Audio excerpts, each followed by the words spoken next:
The 33 sermons on Nibbana were delivered by the Venerable Bhikkhu Katukurunde Nanananda in Sinhala at Mitrigala Nisaranavanaya Forest Hermitage.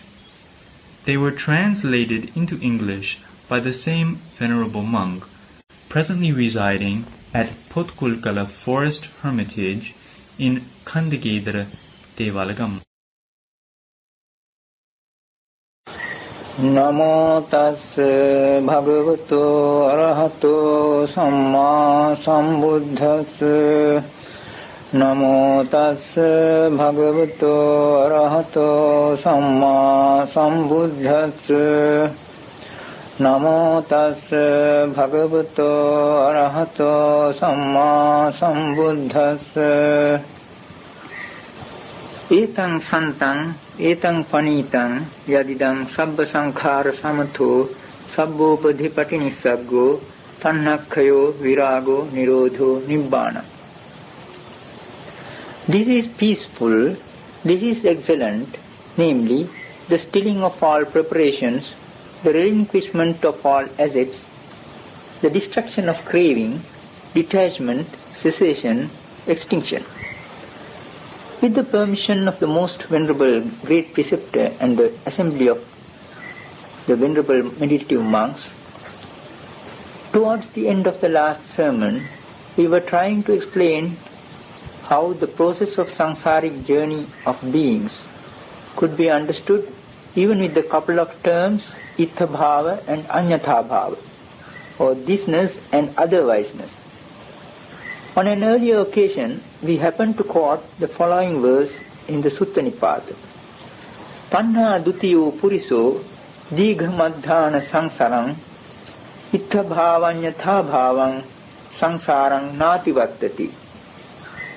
It means, the man with craving as his second or as his companion, faring on for a long time in samsara, does not transcend the round which is of the nature of a thisness and an otherwiseness. This is further proof that the two terms imply a circuit. It is a circuit between a here and a there, or thisness and an otherwiseness. It is a turning round, an alternation, or a circuitous journey. It is like a rotation on the spot with an ambivalence between a here and a there. It is the relationship between thisness and otherwiseness that we try to illustrate with quotations from the suttas. We mentioned in particular that consciousness, when it leaves this body and gets well established on a preconceived object, which in fact is its name and form object, that name and form attains growth and maturity there itself. Obviously, therefore, name and form is a necessary condition for the sustenance and growth of consciousness in a mother's womb. It should be clearly understood that the passage of consciousness from here to a mother's womb is not a movement from one place to another, as in the case of the body. In reality, it is only a difference of point of view, and not a transmigration of a soul. In other words, when consciousness leaves this body and comes to stay in a mother's womb, when it is fully established there, that place becomes a this place.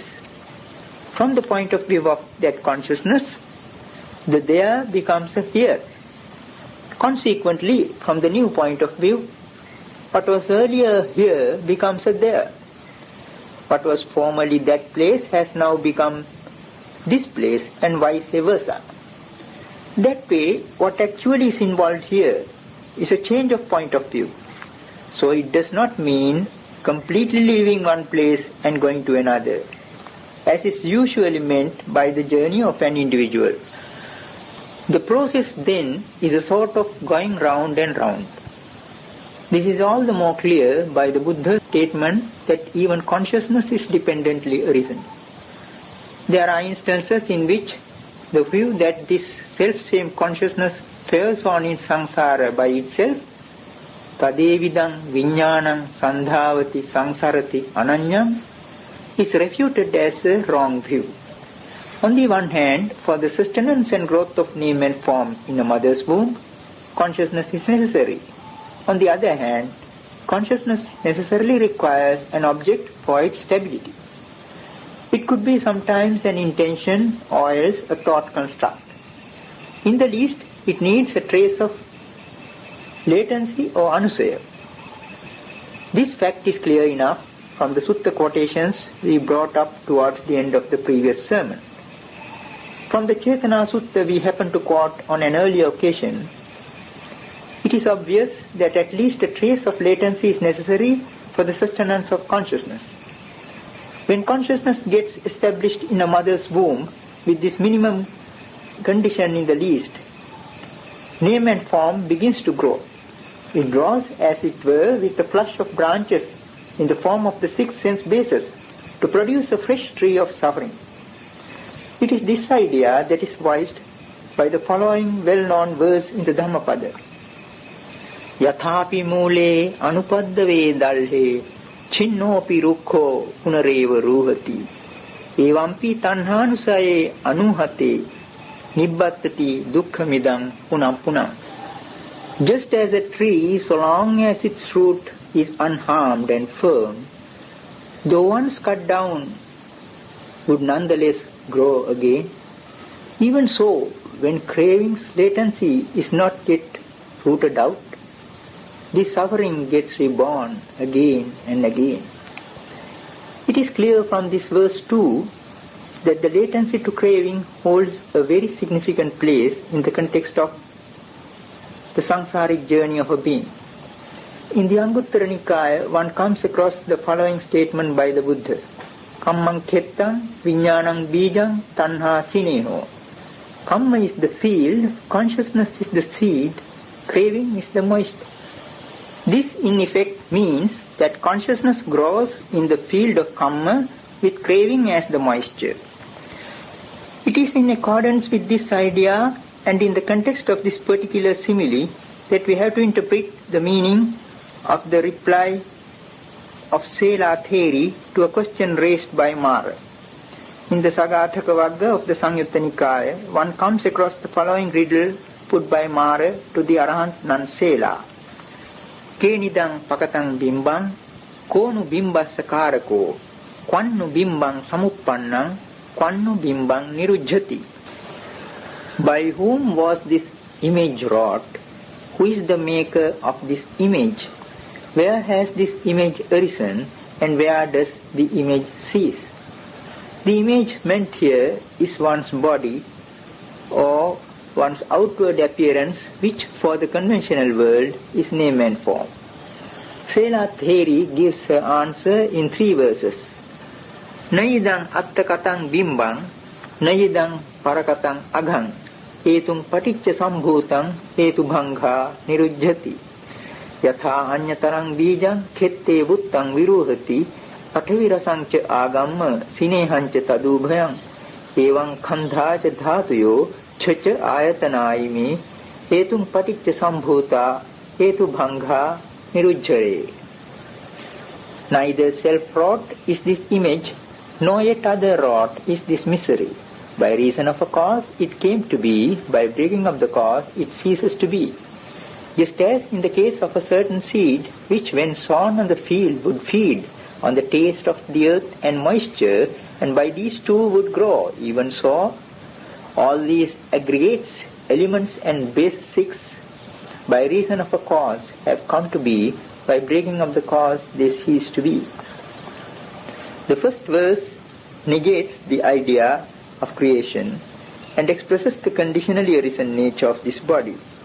The simile given in the second verse illustrates this law of dependent arising. It may be pointed out that this simile is not one chosen at random. It echoes the idea behind the Buddha's statement already quoted. Kammang khettam viññānaṁ bījaṁ tanhā sineho. Kamma is the field, consciousness the seed, and craving the moisture. Here the Venerable Theri is replying from the point of view of Dhamma, which takes into account the mental aspect as well. It is not simply the outward visible image as commonly understood by Namarupa, but that image which falls on consciousness as its object. The reason for the arising and growth of Nama-rupa is therefore the seed of consciousness. That consciousness seed grows in the field of karma, with craving as the moisture. The outgrowth is in terms of aggregates, elements and bases. The cessation of consciousness is none other than Nibbana. Some seem to think that the cessation of consciousness occurs in an arahant only at the moment of his parinibbana, at the end of his lifespan. But this is not the case. Very often, the deeper meanings of important suttas have been obliterated by the tendency to interpret the references to consciousness in such contexts as the final occurrence of consciousness in an arahant's life, charimaka vijnana. What is called the cessation of consciousness has a deeper sense here. It means the cessation of the specifically prepared consciousness, abhisankhata vijnana. An arahant's experience of the cessation of consciousness is at the same time the experience of the cessation of name and form. Therefore, we can attribute a deeper significance to the above verses. In support of this interpretation, we can quote the following verse in the Muni Sutta of the Sutta Nipata. Sankhaya vattuni pamaya bijang sineha massa nanu paveche save muni jati khayanta dasi takkang pahaya na upeti sankham. Having surveyed the field and measured the seed, he waters it not for moisture. That sage, in full view of birth's end, lets go of logic and comes not within reckoning. By virtue of his masterly knowledge of the fields and his estimate of the seed of consciousness, he does not moisten it with craving. Thereby he sees the end of birth and transcends logic and worldly convention. This too shows that the deeper implications of the Mahanidana Sutta concerning the descent of consciousness into the mother's womb have not been sufficiently appreciated so far. Anusaya or latency is a word of special significance. What is responsible for rebirth or punabhava is craving, which very often has the epithet pono bhavika attached to it. The latency to craving is particularly instrumental in giving one yet another birth to fare on in samsara. There is also a tendency to ignorance which forms the basis of the latency to craving. It is the tendency to get attached to worldly concepts without understanding them for what they are. That tendency is a result of ignorance in the worldlings, and it is in itself a latency. In the Sutta terminology, the word Nissaya is often used to denote it. The cognate word Nissita is also used alongside. It means one who associates something, while Nissaya means association. As a matter of fact, here it does not have the same sense as the word has in its common usage. It goes deeper to convey the idea of leaning on something. Leaning on is also a form of association. Worldlings have a tendency to tenaciously grasp the concepts in worldly usage, to cling to them dogmatically and lean on them. They believe that the words they use have a reality of their own, that they are categorically true in their own right. Their attitude towards a concept is tinctured by craving, conceit and views. We come across this word Nissita in quite a number of important suttas, particularly in the Udana. It almost sounds like a topic of meditation. In the Channovada Sutta of the Majjhima Nikaya, there is a cryptic passage which at a glance looks more or less like a riddle. Nissitasya chalitang, anissitasya chalitang natti, chalite asati passadhi, passadhiya asati nati nahoti, natiya asati agati gati nahoti, agati gatiya asati chutupapato nahoti, chutupapate asati neva idha na hurang na ubhayamantare esevanto dukkhasya. To the one attached there is wavering. To the unattached one there is no wavering. When there is no wavering, there is calm. When there is calm, there is no inclination. When there is no inclination, there is no coming and going. When there is no coming and going, there is no death and birth. When there is no death and birth, there is neither a here, nor a there, nor a between the two. This itself is the end of suffering. It looks as if the ending of suffering is easy enough. On the face of it, the passage seems to convey this much. To the one who leans on something, there is wavering or movement. He is perturbable. Though the first sentence speaks about the one attached, the rest of the passage is about the unattached one. That is to say, the one released. So here we see the distinction between the two. The one attached is movable, whereas the unattached one is not. When there is no wavering or perturbation, there is calm. When there is calm, there is no inclination. The word nati usually means bending. So when there is calm, there is no bending or inclination. When there is no bending or inclination, there is no coming and going. When there is no coming and going, there is no passing away or reappearing. When there is neither a passing away nor a reappearing, there is neither a here nor a there, nor any position in between. This itself is the end of suffering. The sutta passage at a glance appears like a jumble of words. It starts by saying there's something about the one attached, nisita. It is limited to just one sentence. To the one attached, there is wavering. But we can infer that due to his wavering and unsteadiness or restlessness, there is inclination, nati. The key word of the passage is nati. Because of that inclination or bent, there is a coming and going. Given the twin concept of coming and going, there is the dichotomy between passing away and reappearing, chuti uppatti. When these two are there, the two concepts here and there also coming.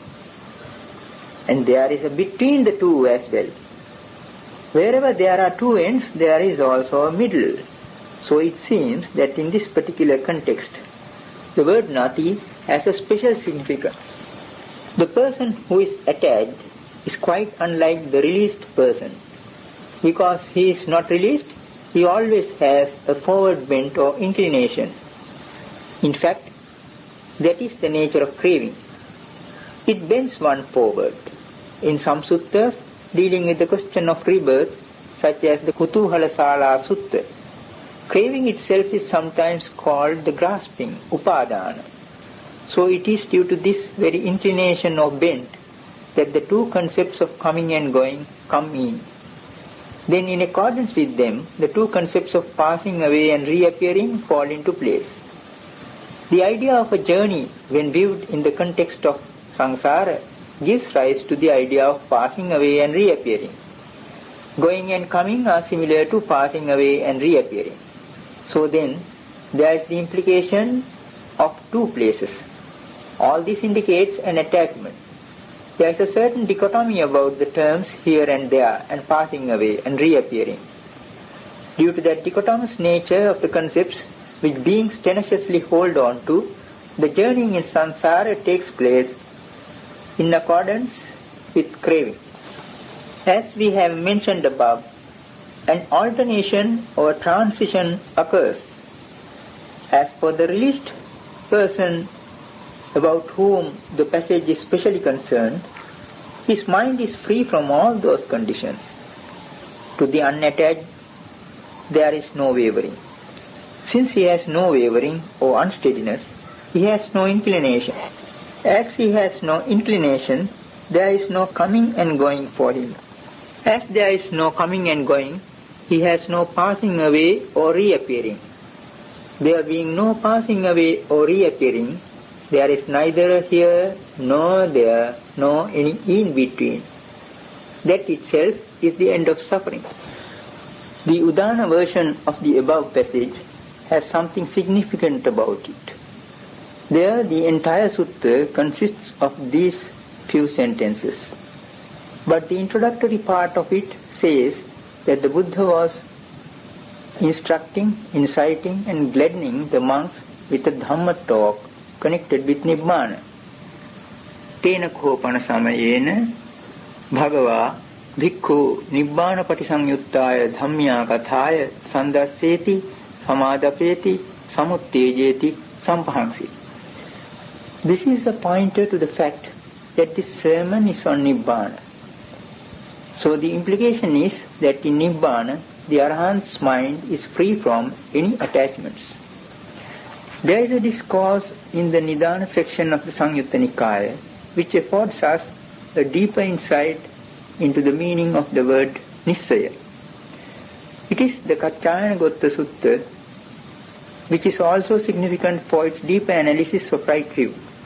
This is how the Buddha introduces the sermon. Dvayanisito kvayam kaccayana loko ye bhuyena athitancheva nathitancha. Loka samudayam kho kaccayana yatha bhutang sammappaññāya passato ya loke nathita sa nahoti. Loka nirodham kho kaccayana yatha bhutang sammappaññāya passato ya loke athita sa nahoti. This world kaccayana, for the most part, bases its views on two things, on existence and non-existence. Now Kaccayana, to one who with right wisdom sees the arising of the world as it is, the view of non-existence regarding the world does not occur.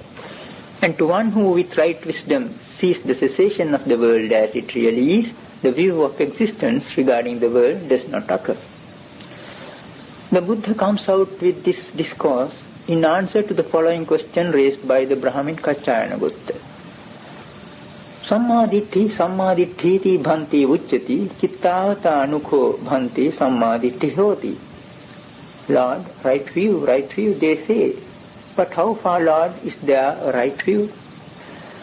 In his answer, the Buddha first points out that the worldlings mostly base themselves on a duality, the two conflicting views of existence and non-existence, or is and is not.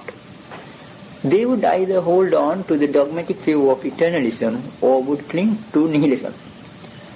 Now, as to the right view of the noble disciple, it takes into account the process of arising as well as the process of cessation, and thereby avoids both extremes. This is the insight that illuminates the middle path. Then the Buddha goes on to give a more detailed explanation of right view.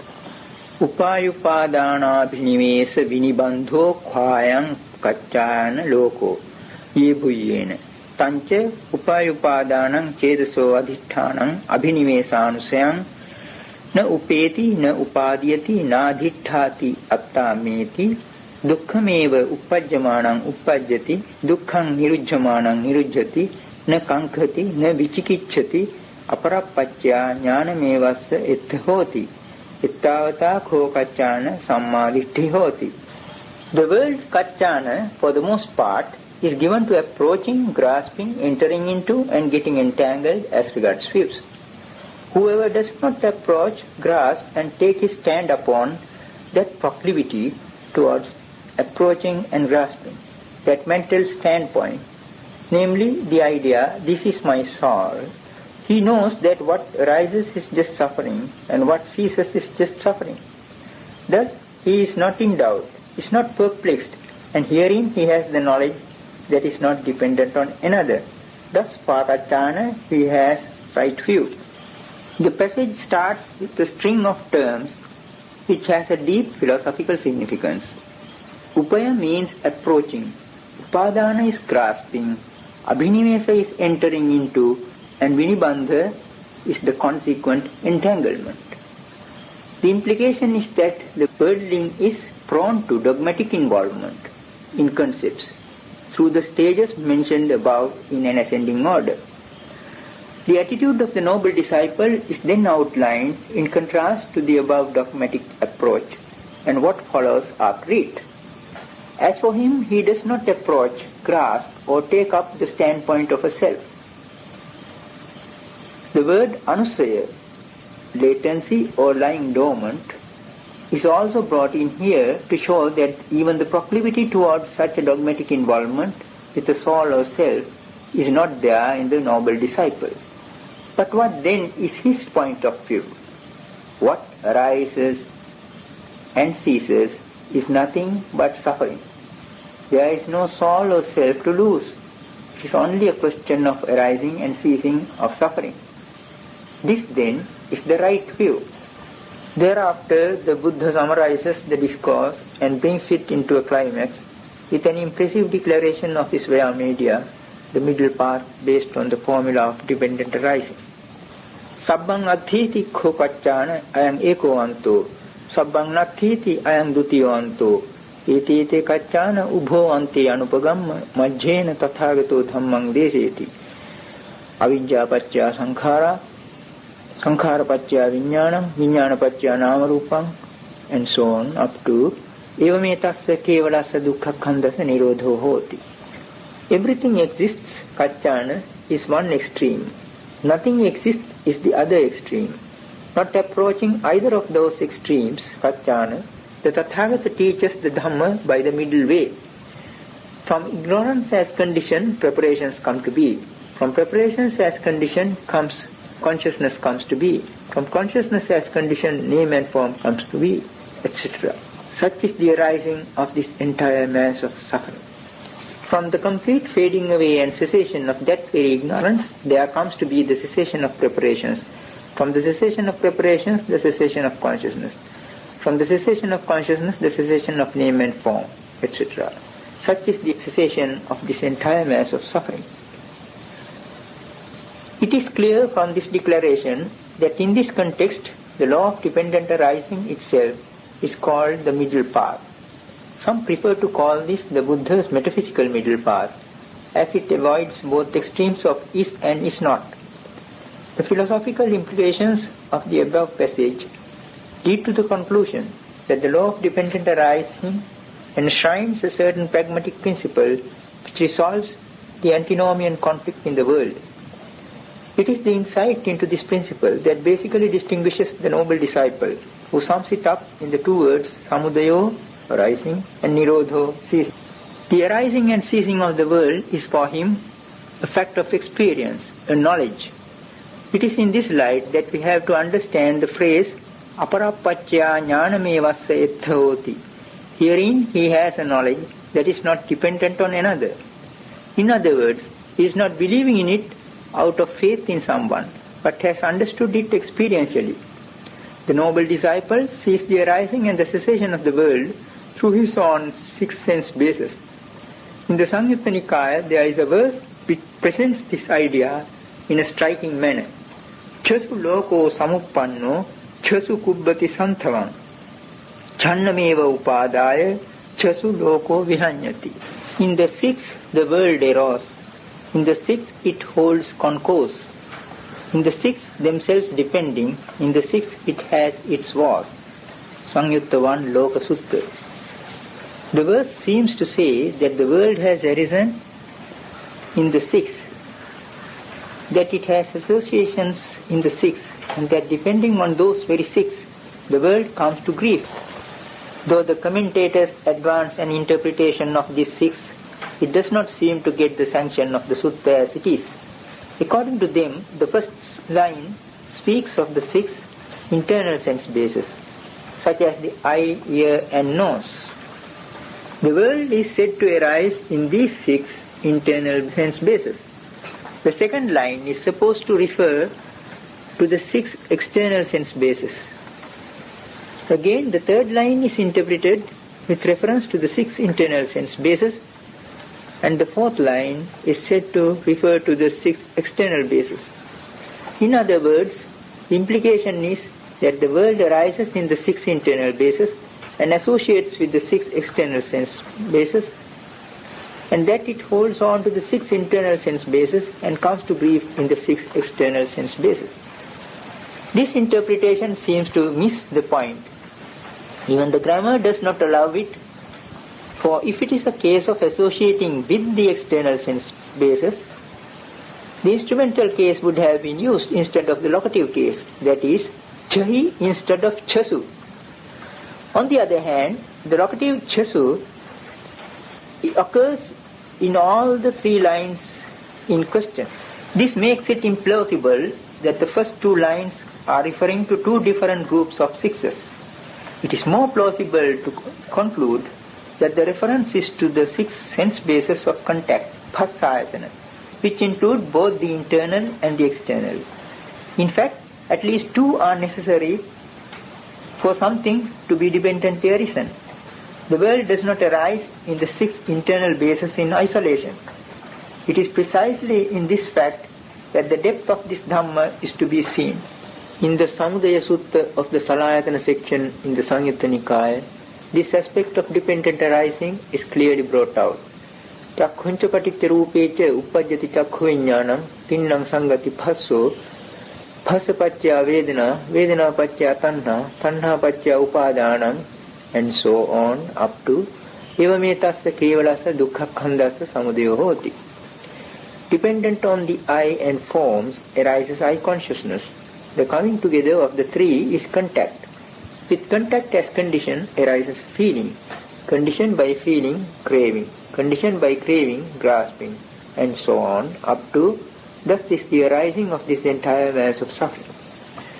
Here the sutta starts with the arising of contact and branches off towards the standard formula of Paticca I consciousness arises dependent on paticca, 2 things, namely I and forms, and the concurrence of the 3 is contact.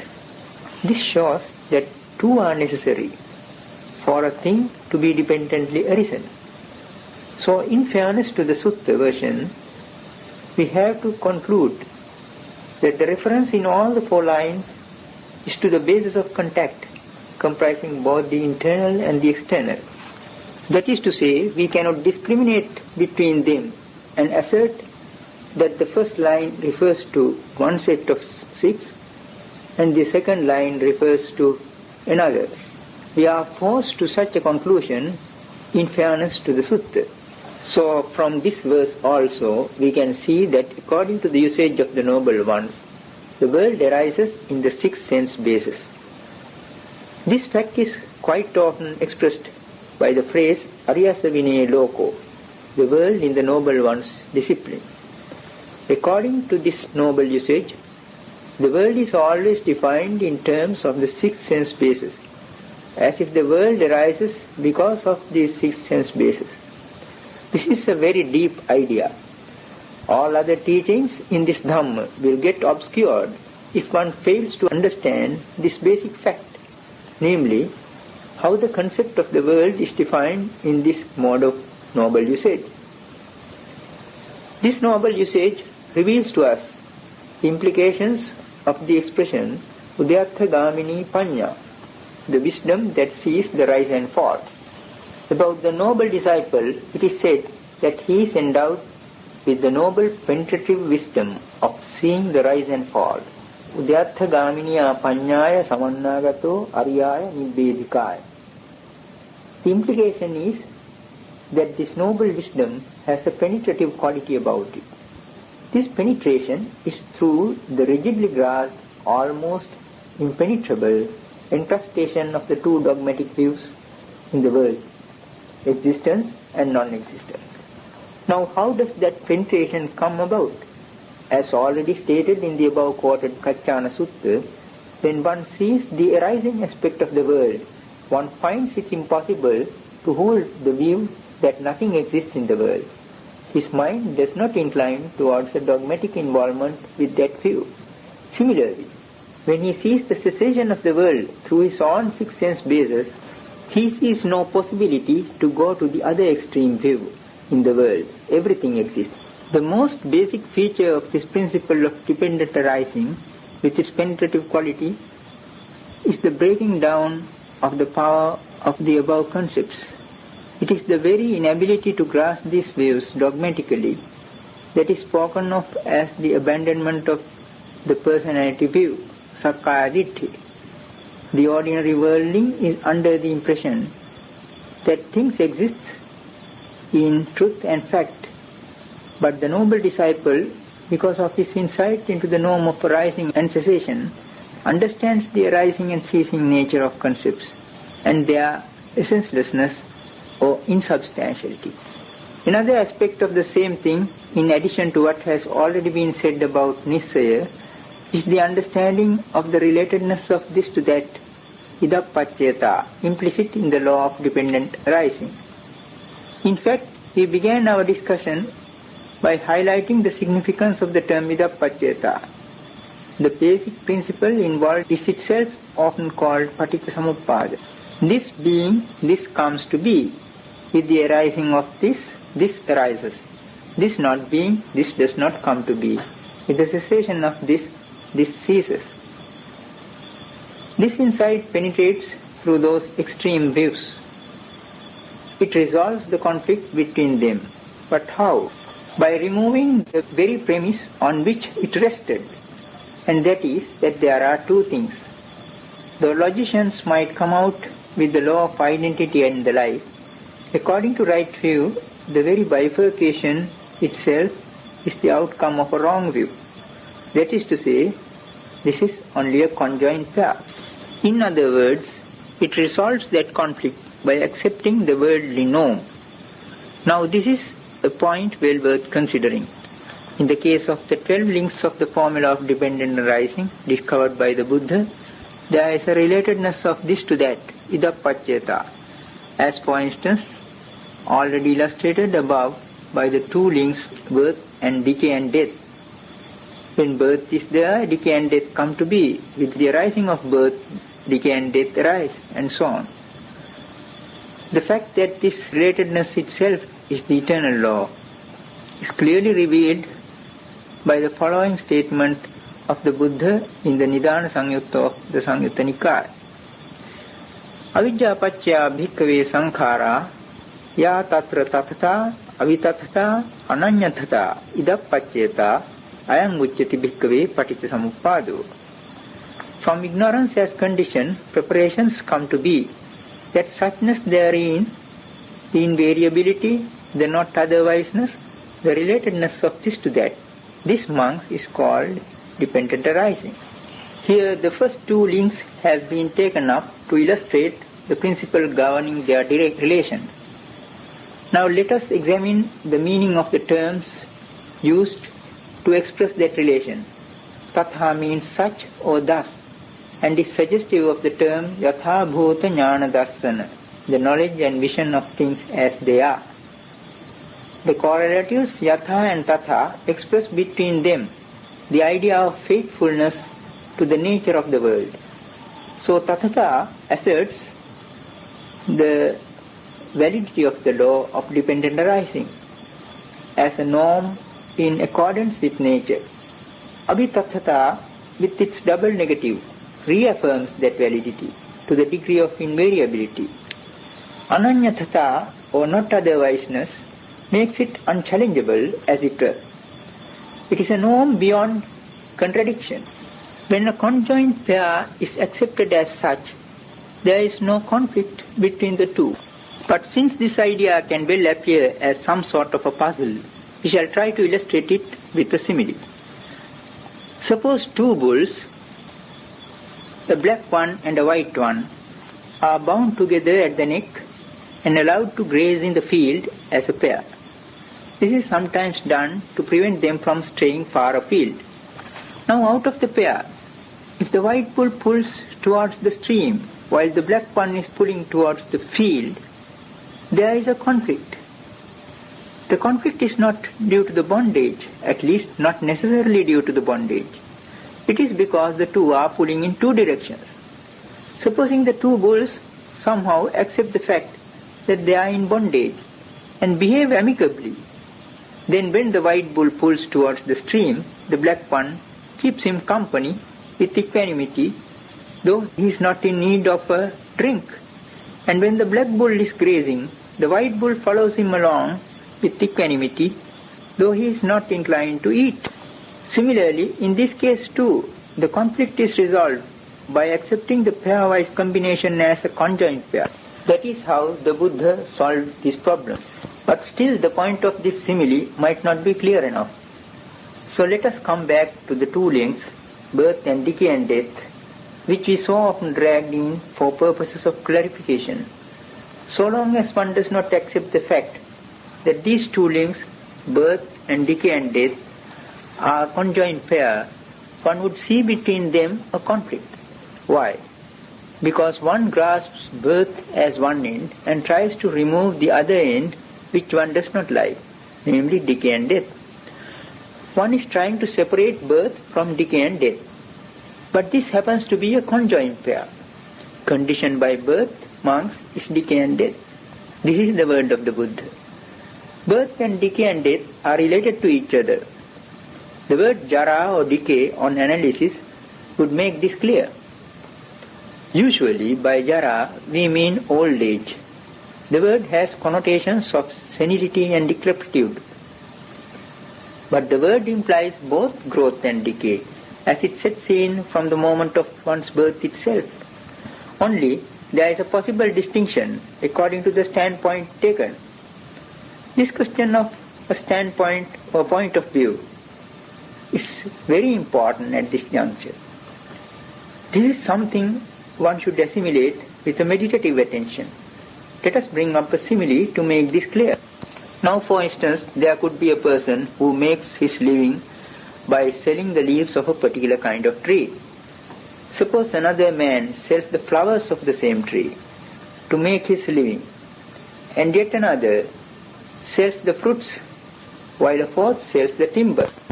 If we line them up and put to them the question pointing to the tree, is this tree mature enough?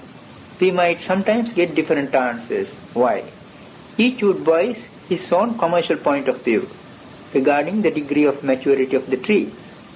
For instance, one who sells flowers would say that the tree is too old if the flowering stage of the tree is past. Similarly, the concept of decay or old age can change according to the standpoint taken up.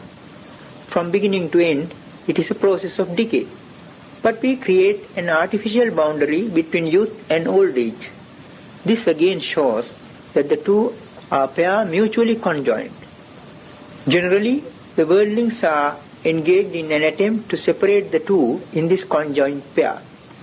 Before the Buddha came into the scene, all religious teachers were trying to hold on to birth while rejecting decay and death.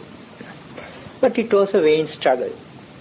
It is like the attempt of the miserly millionaire courtier to eat rice cakes alone, to cite another simile. According to that instructive story, the millionaire courtier, an extreme miser, once developed a strong desire to eat rice cakes. As he did not wish to share them with anyone else, he climbed up to the topmost story of his mansion with his wife and got her to cook rice cakes for him. To teach him a lesson, Venerable Mahamoggallana, who excelled in psychic powers, went through the air and appeared at the window as if he is on his arms round. Courtier, wishing to dismiss this intruder with a tiny rice cake, asked his wife to put a little bit of cake dough into the pan. She did so, but it became a big rice cake through the Venerable Thera's psychic power. Further attempts to make tinier rice cakes ended up in producing ever bigger and bigger ones.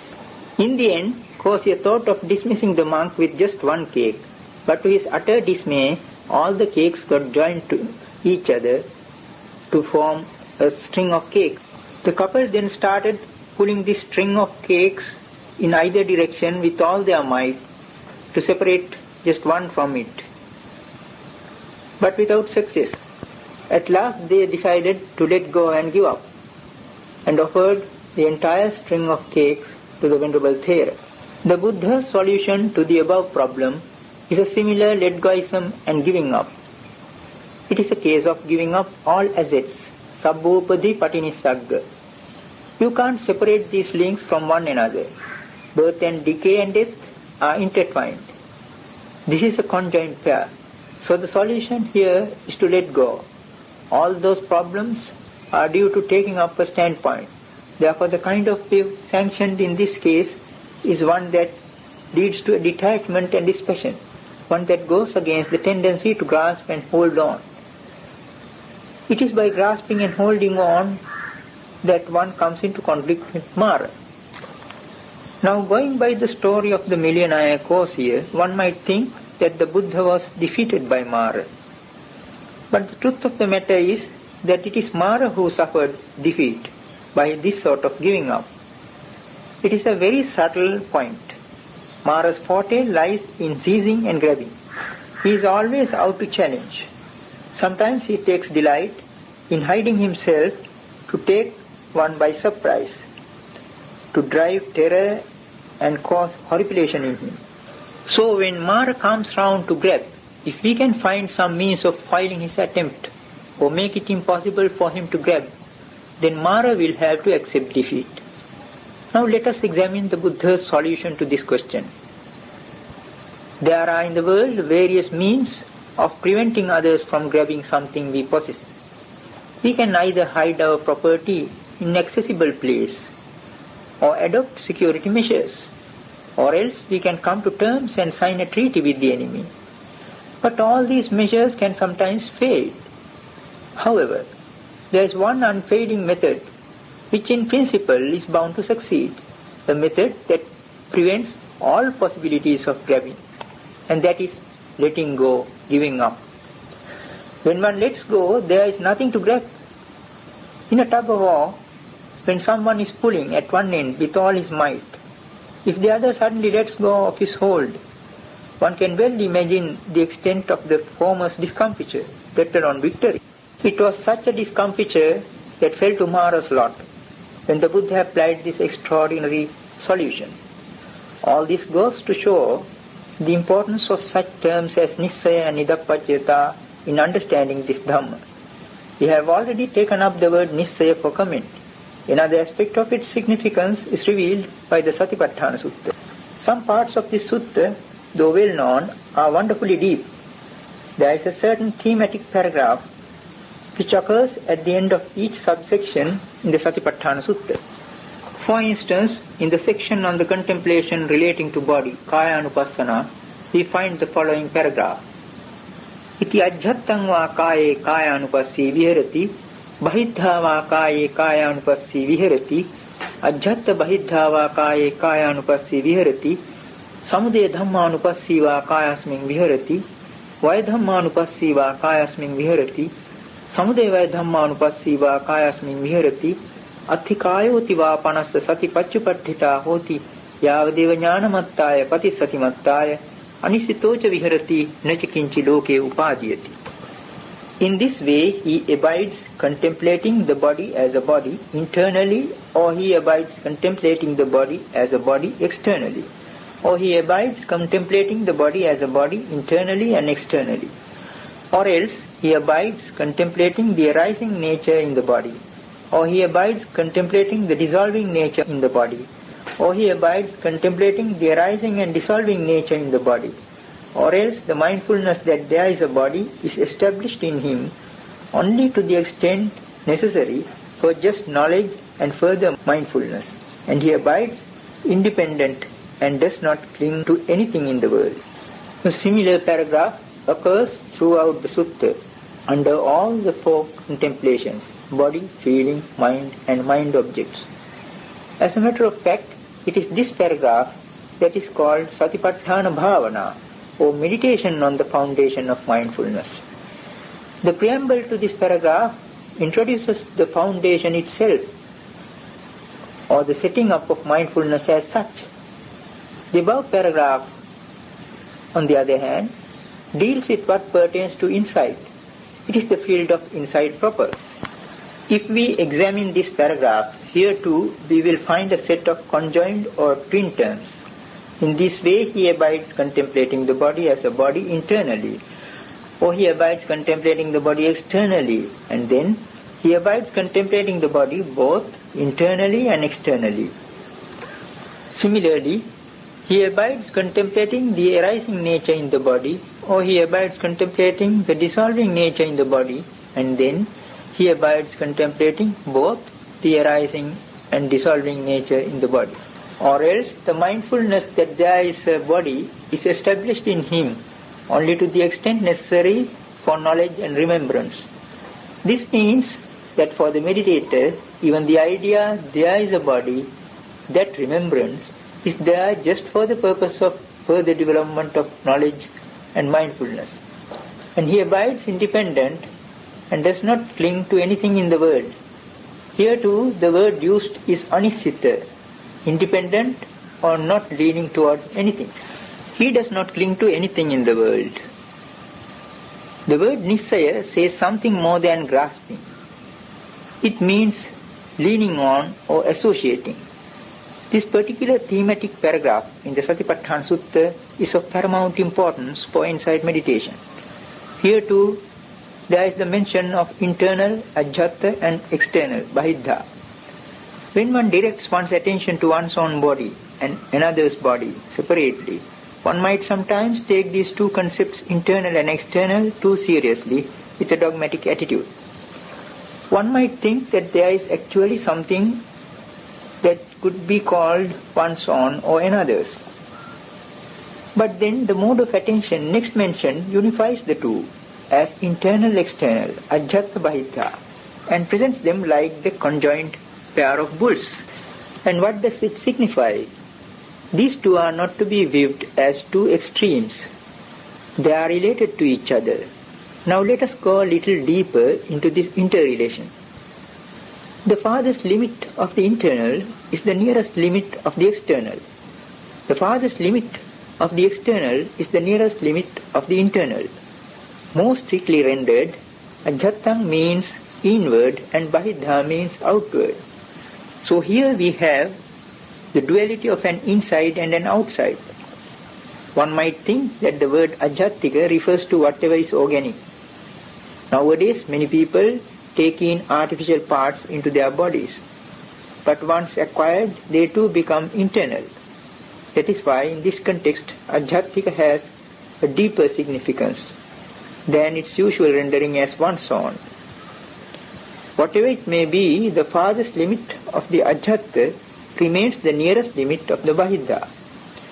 Whatever portion one demarcates as one's own, just adjoining it and at its very gate is bahiddha. And from the point of view of bahiddha, its farthest limit and at its periphery is adhyatha. This is a conjoined pair. These two are interrelated. So the implication is that these two are not opposed to each other. That is why by attending to them both together as adhyatha bahiddha, that dogmatic involvement with a view is abandoned. Here we have an element of reconciliation which prevents adherence to a view. This is what fosters the attitude of anisita, unattached. So the two adhyatthang and bahiddha are neighbors. Inside and outside as concepts are neighbors to each other. It is the same as in the case of arising and ceasing mentioned above. This fact has already been revealed to some extent by the Kaccanagotta Sutta. Now if we go for an illustration, we have the word udaya at hand in samudaya. Quite often this word is contrasted with atthagama, going down, in the expression udayatthagamini panya, the wisdom that sees the rise and fall. We can regard these two as words borrowed from everyday life. Udaya means sunrise and atthagama is sunset.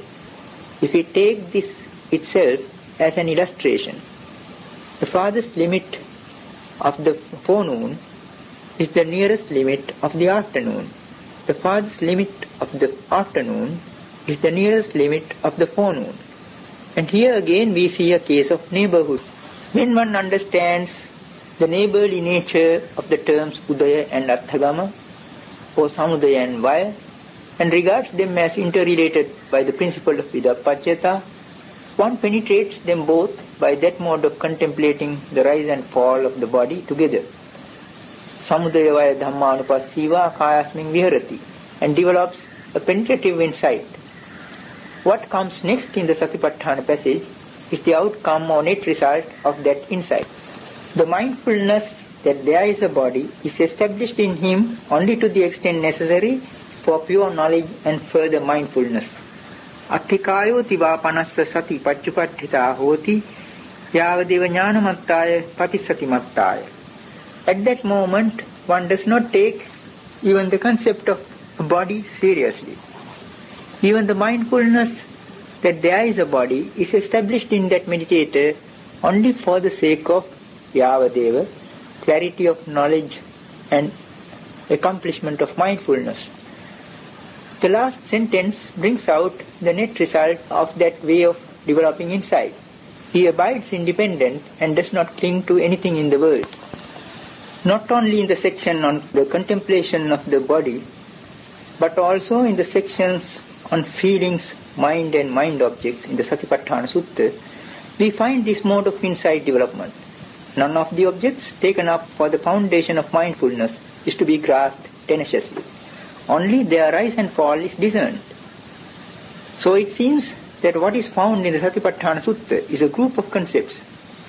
These concepts serve only as a scaffolding for the systematic development of mindfulness and knowledge. The Buddha often compared his Dhamma to a raft, mitharanathaya no ghanathaya, for crossing over and not for holding on to. Accordingly, what we have here is so many scaffoldings for the upbuilding of mindfulness and knowledge. Probably due to the lack of understanding of this deep philosophy enshrined in the Satipatthana Sutta, many sects of Buddhism took up these concepts in a spirit of dogmatic adherence. That dogmatic attitude of clinging on is like the attempt to cling on to the scaffoldings and to live on in them. So with reference to this Satipatthana Sutta also, we can understand the importance of the term Nissaya. Dear listeners, it is our sincere wish to make these sermons accessible, free of charge, to all who like to listen to them, because the gift of the Dhamma excels all other gifts.